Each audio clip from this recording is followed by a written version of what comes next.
This is red cabbage sauerkraut after just 7 days of fermentation. Look at that vibrant pink, tangy, crunchy, and alive with good bacteria. An easy way to make your own probiotic-rich gut food at home. I'll show you exactly how I made it. We're starting with red cabbage.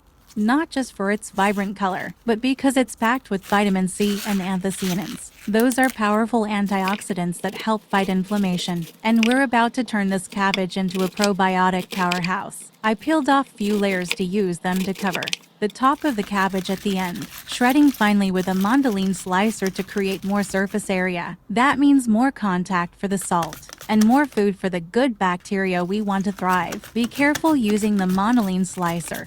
Here I am using this tool to grab the vegetable, which keeps my fingers safe. I'm weighing both the cabbage and the salt. The golden ratio for safe, tasty fermentation is about 2% salt by weight. Salt is key.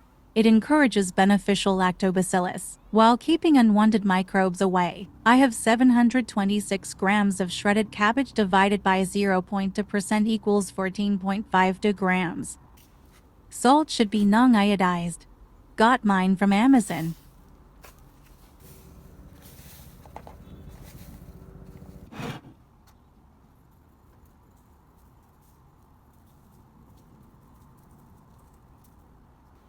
Now massage the salt into the cabbage. This breaks down the cell walls and pulls out natural juices. That juice will become the brine that protects your ferment and helps probiotics multiply.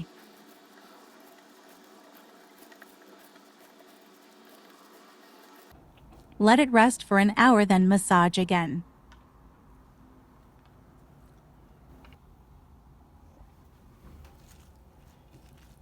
The second round coaxes out even more liquid. The goal is a self-made brine so the cabbage can ferment in its own juices, not air.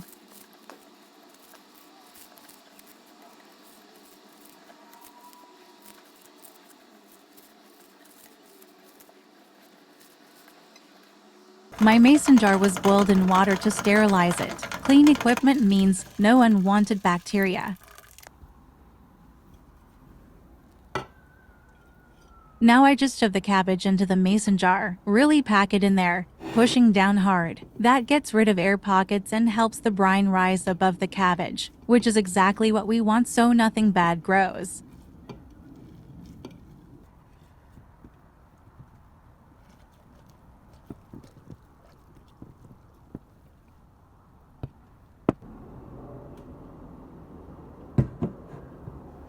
Now, I'm using the cabbage layers I peeled off to push down and completely cover the shredded cabbage.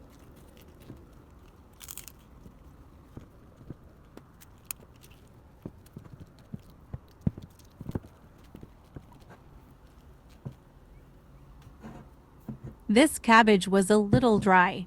Not enough liquid came out, so I added 200 milliliters of non-chlorinated water until the brine completely covered the cabbage. That's perfectly fine. The key is, keep the cabbage submerged. No air, no mold. Into the cabinet it goes for 7 days. Every day, I open the jar twice, morning and evening, to burp it. This slow, anaerobic fermentation is where the magic happens, creating billions of probiotics that support your gut, immunity, and even your mood. The next day, I open the jar and look, tiny little bubbles forming. That's exactly what you want to see. That means the good bacteria are alive and working. I'll keep checking the jar twice a day for the next 7 days. And here we are, 1 week later, that same gorgeous pink kraut. A small forkful a day gives you live probiotics, enzymes, and more vitamin C than raw cabbage. Simple, cheap, and your gut will love you for it. You can extend the fermentation up to 12 days. That's when the probiotic content is highest, so your gut gets the most benefit. But feel free to taste along the way and see what you like.